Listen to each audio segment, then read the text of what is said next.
अस्सलामुअलैकुम दोस्तों, आज मैं इस लेक्चर में आप सबको कार्टेशियन प्रोडक्ट समझाऊंगा। तो कार्टेशियन प्रोडक्ट के लिए कम से कम दो सेट्स का होना ज़रूरी है, जैसा कि यहाँ पे और बी है। मींस के नॉन एम्प्टी सेट्स, मतलब कि ए और बी जो है वो नॉन एम्प्टी सेट्स हों, तभी हम उनकी कार्टेशियन प्रोडक्ट कर सकते हैं। अब यहाँ पे लिखा हुआ है लेट ए जो है उसमें कितने एलिमेंट्स हैं, 1 2 3 है। इसी तरह बी जो है इसमें एलिमेंट्स हैं ए बी। तो जब हम ए क्रॉस बी करेंगे तो सबसे पहले जो सेट है वो वाले एलिमेंट्स लिखेंगे, फिर उसके बाद क्रॉस, फिर उसके बाद बी वाले एलिमेंट्स लिखेंगे, तरतीब से लिखेंगे। मीन्स के अब जो फर्स्ट सेट का एलिमेंट है उसका पहला 1 एलिमेंट पहले पिक करेंगे, नहीं जो पहला एलिमेंट उसका जो भी होगा उसको पिक करेंगे और उसको बी के एलिमेंट के साथ मल्टीप्लाई करेंगे, यानी 1 इंटू ए। फिर इसी तरह उसी एलिमेंट को बी के दूसरे एलिमेंट के साथ, मीन्स के यूँ। तो जितने एलिमेंट होंगे पहले हम ए वाले के पहले एलिमेंट को पकड़ेंगे और फिर बी वाले एलिमेंट के साथ मल्टीप्लाई करते जाएंगे।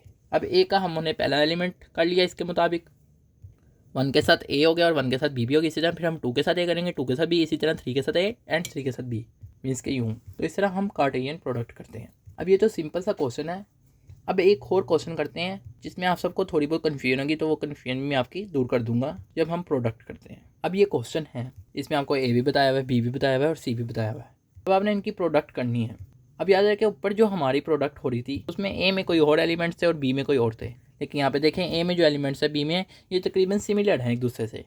तो अब इनकी प्रोडक्ट करते हैं। बी में ए के एलिमेंट को नहीं लिखता, बी और सी वाले एलिमेंट मैंने लिख लिए हैं। अब इन दोनों की सबसे पहले प्रोडक्ट करते हैं। तो देखिए क्या होगा, सबसे पहले 1 0 के साथ, फिर 1 1 के साथ, 1 2 के साथ, 2 0 के साथ, 2 1 के साथ, 2 2 के साथ, मीन्स के यूँ। अब हम नीचे ए के भी एलिमेंट्स लिख लेते हैं और उसके साथ इन सबको मल्टीप्लाई कर देते हैं। तो यहाँ पर जो कन्फ्यूजन वाली चीज़ है बात स्टूडेंट को होती है, हर एक को नहीं होती। तो स्टूडेंट को ये कन्फ्यूजन होती है क्या जो सेम है वो हमने लिखने हैं। जिस तरह यहाँ पे 1 1 है, ये यहाँ पे 2 2 है, तो जी क्योंकि हम यहाँ पे प्रोडक्ट कर रहे हैं, यहाँ पर सेट्स की बात नहीं हो रही। यहाँ पे हम सेट्स की तो बात हो रही है मगर उन सेट्स की प्रोडक्ट की बात हो रही है। तो प्रोडक्ट में सेम एलिमेंट्स भी लिख सकते हैं अगर वो प्रोडक्ट हो रही है उनकी। अब यहाँ पे देखें, यहाँ पे इन दो सेट्स की प्रोडक्ट हो रही है, यानी कि अब ये एक सेट है और ये भी एक सेट है। तो अब क्या होगा, 0 जो है वो इन सब के साथ मल्टीप्लाई होगा, मीन्स के 0 इसके साथ, फिर 0 इसके साथ, 0 इसके साथ, 0 इसके साथ, 0 इसके साथ, 0 इसके साथ, इसी तरह फिर 1 भी इन सब के साथ होगा। तो ये देख लें, मैंने सबके साथ मल्टीप्लाई कर दिया 0 और 1 को भी। तो अब हमारा ये जो आंसर है ये क्या है, ए क्रॉस बी क्रॉस सी।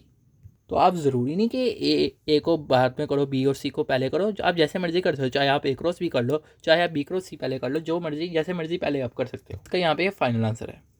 अब यहाँ से एक MCQs बनता है, एक भी बन सकता है, उससे ज़्यादा भी बन सकते हैं, मगर उसकी लॉजिक सेम होती है। अब यहाँ पे आप देखें, पहले वाले जो क्वेश्चन अभी मैंने आपको कराया, यहाँ पे देखें, यहाँ पे टोटल 3 एलिमेंट्स हैं और यहाँ पे कितने हैं, 2 एलिमेंट्स हैं। या मैं ऐसे भी कह सकता हूँ कि एक कार्डिनलिटी 3 है क्योंकि इसमें 3 एलिमेंट्स है, और बी की कार्डिनलिटी 2 है क्योंकि उसके 2 एलिमेंट्स है उसके अंदर। अब देखें, अगर मैं 3 × 2 करूँ तो क्या होता है, 3 × 2 6 होता है। और यहाँ पे अगर आप देखें ये जो सेट्स बने हुए हैं 1 2 3 4 5 6, तो यहाँ पे टोटल 6 जो हैं वो एक किस्म के सबसेट्स हैं। ये है तो एक किस्म के सबसेट्स ही है, ये भी एक सबसेट है, ये भी एक सबसेट। तो टोटल कितने सबसेट है, 6 सबसेट है। तो इसकी बिना पे मैं ये कंक्लूजन निकाल सकता हूँ कि अगर और ए और बी में के पास m और n एलिमेंट्स हैं, यानी कि m का मतलब 3 और n का मतलब 2, तो टोटल एलिमेंट्स जो होंगे ए क्रॉस बी में, यानी कि कार्टेशियन प्रोडक्ट में, वो कितने होंगे, m क्रॉस n होंगे। तो ये किस्म के इसके एलिमेंट्स भी हैं। तो अगर यही फार्मूला नीचे वाले क्वेश्चन में लगाएं तो देखें ये चीज़ सही है बिल्कुल। अब देखें ए में कितने एलिमेंट्स हैं, 2, यहाँ पे कितने हैं 2 और यहाँ पे कितने 3, मीन्स के मैं यूँ कह सकता हूँ 2 × 2 × 3, तो 2 2 द 4 3 द 12। तो देखें जब हमने इनका फाइनल आंसर निकाला उसमें भी देखें क्या टोटल एलिमेंट्स जो है वो 12 ही हैं। तो ये देखें 1 2 3 4 5 6 एंड सो ऑन, इतना नीचे भी 6 ही हैं, तो टोटल 12 ही हुए। तो इसकी बिना पे ना यहाँ पे MCQs आते हैं, मीन्स कि ये फार्मूले की बिना पे या इस लॉजिक की बिना पे। वो आपको कह देता है कि ए के अंदर जो है इतने एलिमेंट्स है, बी के अंदर इतने एलिमेंट्स हैं, तो टोटल एलिमेंट्स क्या होंगे अगर हम उन दोनों की प्रोडक्ट करें। तो इस तरह क्वेश्चन पूछेंगे तो सिंपल क्या है, उसने जितने एलिमेंट्स बताए होंगे उन दोनों की प्रोडक्ट कर दो और जो आंसर आए आपको कि इसके अंदर टोटल एलिमेंट्स इतने होंगे आफ्टर प्रोडक्ट या मल्टीप्लिकेशन या कार्टेशियन प्रोडक्ट। तो एक MCQs भी कर लेते ताकि आपको ज़रा मजीद अच्छी बेहतर समझ आ जाए। तो मैंने कह दिया है इफ़ ए की कार्डिनलिटी जो है वो 10 है, बी की कार्डिनलिटी 2 है, मतलब कि ए के अंदर 10 एलिमेंट्स है, बी के अंदर 2 एलिमेंट्स है, तो टोटल एलिमेंट्स क्या होंगे इनकी कार्टेशियन प्रोडक्ट में। तो सिंपल आप एलिमेंट्स की तादाद को मल्टीप्लाई, तो 10 × 2 क्या होता है 20। तो आपको होगा फिर इसके अंदर टोटल जो एलिमेंट्स होंगे वो 20 होंगे, या टोटल सबसेट जो होंगे वो 20 होंगे। तो ये आपका इसका आंसर है। तो आपको कोई भी MCQ इस तरह का दिया जाए तो आप उसे सॉल्व कर सकते हैं। अब बात करते हैं रिलेशंस की।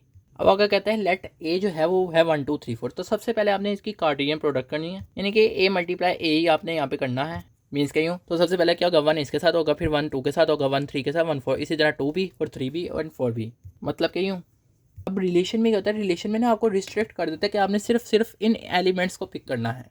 जैसे कि आप यहाँ पे देखिए, उसने कहा है कि यानी कि इसमें जो फर्स्ट एलिमेंट है वो एक्स है, वाई है, इसी तरह ये एक्स वाई है, यानी कि ये X Y and so on.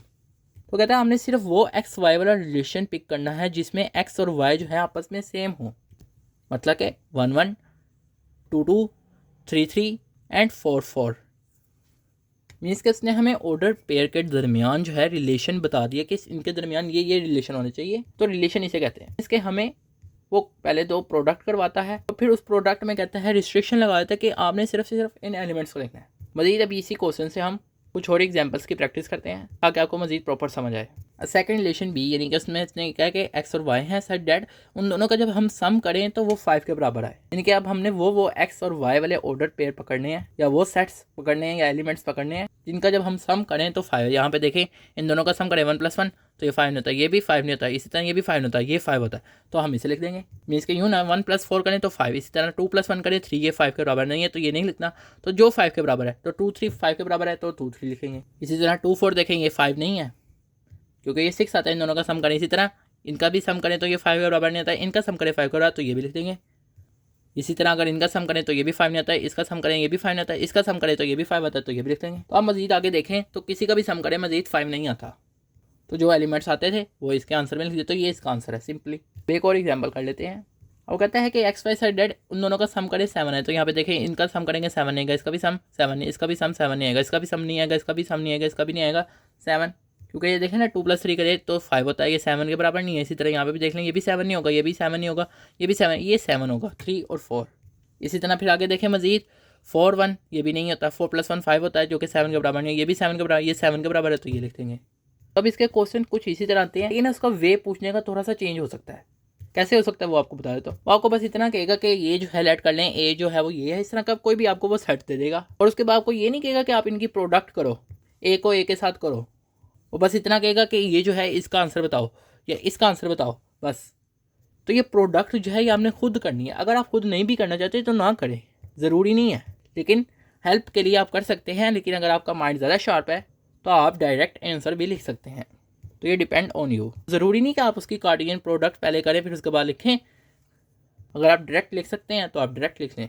ये तो मैंने आपके आसानी के लिए यहाँ पे इसकी प्रोडक्ट करवाई थी। अब बात करते हैं मल्टी सेट और बैग की। उससे पहले आपको यूनियन और इंटरसेक्शन की जनरलाइजेशन फॉर्म आनी चाहिए, जो कि बहुत ज़रूरी है। आइए देखें, फर्स्ट करें A1 है, A2 है एंड सो ऑन, हम AN तक इन सब नंबर्स का यूनियन लेते हैं, तो उसका यूनियन जो है वो AN आएगा। इसका क्या मतलब है, A1 A2 ये भी समझते हैं अभी। याद रहे कि A1 का मतलब है कि ये छोटा सेट है, और A2 का मतलब है यानी कि ये जो है ना इसका सुपर सेट है। इसी तरह इसका मतलब है A3 जो है इसका सुपर सेट है। AN का मतलब है ये इन सब का सुपर सेट है। तो ये देख लें, मैंने यहाँ पे लिख दिया। फर्स्ट कर लें A1 जो है A12 है और AN जो है वो ये है। तो जब हम इन दोनों का यूनियन लेंगे तो देखना हमारे पास सारे एलिमेंट्स कौन से वाले आ जाएंगे, जो AN के होंगे। जब हम इन दोनों का यूनियन लेंगे तो हमारे पास मतलब कि AN वाले आएंगे। तो यानी कि हम कितने बड़ी जितने मर्जी सबसेट हो हमारे पास, लेकिन अगर उन सब का एक अगर हमारे पास सुपर सेट है तो हमारे पास यानी कि जो भी आंसर आएगा वो सुपर सेट जो होगा वो हमारा आंसर होगा, अगर हम उनका यूनियन ले रहे हैं। इसी तरह अगर हम यूनियन की जगह उनके इंटरसेक्शन लें, मतलब कि A1 और AN का अगर इंटरसेक्शन है तो देखें क्या आएगा, जो सेम एलिमेंट्स होते हैं वो लिखे जाते हैं इंटरसेक्शन, जैसे कि आप जानते हैं। तो क्या जाएगा 1 2, मतलब कि जो हमारे पास छोटा एलिमेंट है वो आ जाएगा, मीन्स के A1। यानी कि अगर हमारे पास सबसेट और सुपर सेट पड़े हैं तो अगर हम उनका इंटरसेक्शन करें तो हमारे पास वो आंसर आएगा जो हमारा सबसे छोटा सबसेट होगा। तो यही चीज़ जो है मल्टी सेट और बैग में यूज़ होती है। तो ये मल्टी सेट और बैग क्या है ये भी अभी आपको समझाता हूँ। तो मल्टी सेट का अगर आप वर्ड की गहराई में जाएँ, इसका मतलब है यानी कि एक सेट में एलिमेंट्स जो है वो कई बार आ रहे हैं। जैसे कि अगर आप यहाँ पे देखेंगे जो P है और Q है ये एक मल्टी सेट है, और मल्टी सेट को ही हम बैग भी कहते हैं। अब जैसे कि यहाँ पे देखें लेट यहाँ पे लिखा हुआ P जो है वो इक्वल है 4.x। अब ये 4.x का मतलब ये क्या है कि x जो है वो यहाँ पर 4 टाइम्स आ रहा है, यानी हम इसकी जगह ऐसे भी लिख सकते हैं, मीन्स कि यूँ, या हम इसको एक दफ़ा 4.x लिख सकते हैं। इसी तरह 2y है तो इसका मतलब है y 2 बार आ रहा है। इसी तरह z जो है वो 5 बार आ रहा है P में। इसी तरह Q में क्या है, x 2 बार आ रहा है, y जो 3 टाइम्स आ रहा है, और z जो है वो 2 टाइम्स आ रहा है। ये तो पता चल गया कि ये मल्टी सेट होते हैं। अब इससे रिलेटेड क्वेश्चन कैसे आते हैं वो भी आपको बताता हूँ। अब आपको कहा जाता है कि P यूनियन Q निकालो, तो ये कैसे निकालेंगे, बहुत ईजी है। अभी जैसा कि हम पीछे बात करके आए हैं जनरलाइजेशन में कि जो हमारे पास सुपर सेट होगा यूनियन में वो हमारा आंसर होगा, तो सबसे पहले तो मैं इनके एलिमेंट्स को इसी तरह तरतीब से यहाँ पे लिख लेता हूँ। तो सबसे पहले पी की जगह पी वाले लिख लिए, फिर यू यूनियन है यू, और क्यू की जगह क्यू वाले एलिमेंट्स यहाँ पे लिख लिए। फिर मैंने इन सबको हर एलिमेंट जिनके एक्स वाले है एक्स वाले को एक तरफ कर लिया, और इसी तरह वाई वाले को एक तरफ कर लिया, और इसी तरह जेड वाले को एक तरफ कर लिया। यूनियन में हमने ये पढ़ा था कि जो हमारे पास सुपर सेट होगा वो हमारा आंसर होगा। तो ये देखिए यहाँ पे यूनियन है, मतलब कि आप यूँ ही यहाँ पे सुपर सेट वाला ही सिनेरियो समझ सकते हैं। अब सुपर सेट का मतलब ये होता है जो सबसे बड़ा होता है। तो यहाँ पे देखें ना, मतलब कि जिसका सबसे बड़ी मैग्नीट्यूड है। तो यहाँ पे देखें इसकी क्या है, यानी कि 4 भरा है, यहाँ पे 2 छोटा है और 4 बड़ा है। तो जो भरा है यूनियन में तो वो लिख देंगे यहाँ पे, तो जो भरा है वो लिख दिया। इसी तरह यहाँ पे देखें 2 और 3 है, तो कौन सा भरा है, 3 भरा है, तो 3 लिख देंगे। इसी तरह यहाँ पे देखेंगे यहाँ पे क्या भरा है, 5 भरा है, 2 छोटा है, 5 भरा है, तो जो भरा है वो लिख देंगे। तो ये जो है हमारा फाइनल आंसर है। जरूरी नहीं आपसे यूनियन पूछा, आपसे इंटरसेक्शन भी पूछ सकते हैं। वो कैसे करेंगे वो भी आपको अभी समझा देते हैं। तो इंटरसेक्शन में हमने यही पढ़ा था कि जो सबसे छोटा होगा मीन्स के जो सबसेट होगा वो लिखा जाएगा।